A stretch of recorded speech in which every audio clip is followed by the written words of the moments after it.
Bienvenue chers téléspectateurs d'Afro-Info 243. Voici les dossiers du général Jeff Nyanga. Kinshasa avait demandé au Kenya son remplacement pour plusieurs raisons. Les troupes de l'EAC n'attaquent pas les 1-23. Le discours du commandant est ambigu face à la réalité sur le terrain et le commandant ne dit pas clairement que le Rwanda est derrière le 1-23, a notamment dit une source officielle. Le général Jeff Nyanga, commandant de la force régionale de la communauté de l'Afrique de l'Est, déployé dans la partie orientale de la RDC, a présenté sa démission.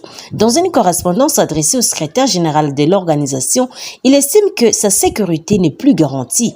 Il accuse des membres d'une entreprise militaire et de sécurité privée que Kinshasa présente comme des instructeurs de l'avoir intimidé en plaçant des dispositifs de surveillance à l'aide notamment de drones autour de sa résidence en janvier dernier.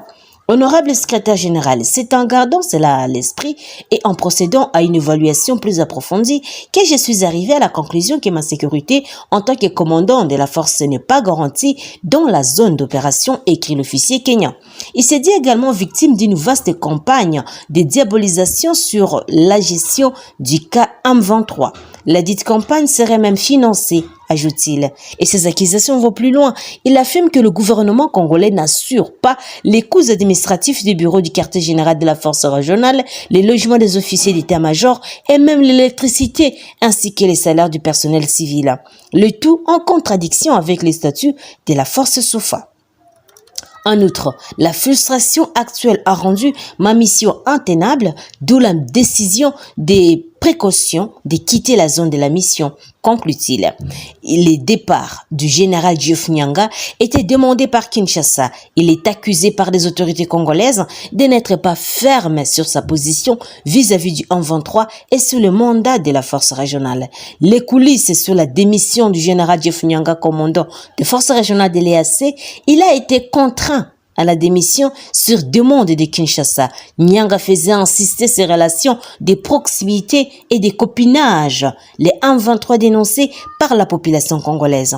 Incapacité notoire du commandement de la force à appliquer totalement le mandat, surtout dans les aspects offensifs. Répondant à son homologue kenyan qui affirmait que la mission de la force régionale de l'EAC n'était pas de combattre les terroristes du 1-23, le ministre congolais des Affaires étrangères estime que dire que la force régionale de l'EAC ne vient pas combattre les groupes armés, notamment le 1-23, c'est dire totalement le contraire de ce qui est prévu. La RDC s'est dit être en désaccord avec cette position portée par le chef de la diplomatie kenyane. À l'issue de la réunion entre le gouvernement congolais et la délégation de l'EAC le jeudi à Kinshasa, le vice-premier ministre et ministre des Affaires étrangères, Christophe Lutundula, juge contre-productives les allégations du Kenya et appelle à l'opinion à n'y prêter attention. Nous ne sommes pas d'accord avec lui parce que c'est en fait le contraire de la déclaration du 21 avril, il y a de cela, je pense, une année déjà. Déclaration qui a donné naissance à l'ensemble du processus de Nairobi, y compris le volet militaire. Au contraire, au plan de paix de Luanda, la fameuse feuille de route du 23 novembre de l'année dernière acceptée par l'Union africaine et soutenue par le Conseil de sécurité des Nations Unies. C'est contraire aussi à ce qui doit être fait pour justement que la force régionale puisse redorer son image. C'est contre-productif et il faut le regretter.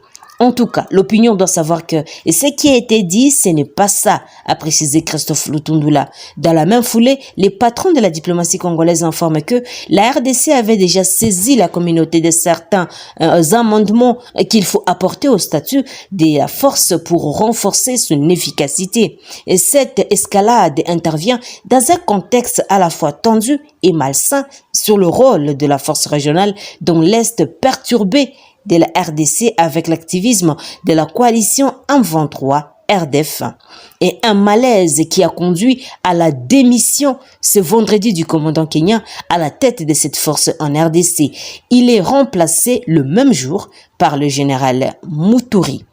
Le ministre de la Défense nationale, Jean-Pierre Mbemba, a présidé une importante réunion sécuritaire avec le plus haut gradé de l'armée.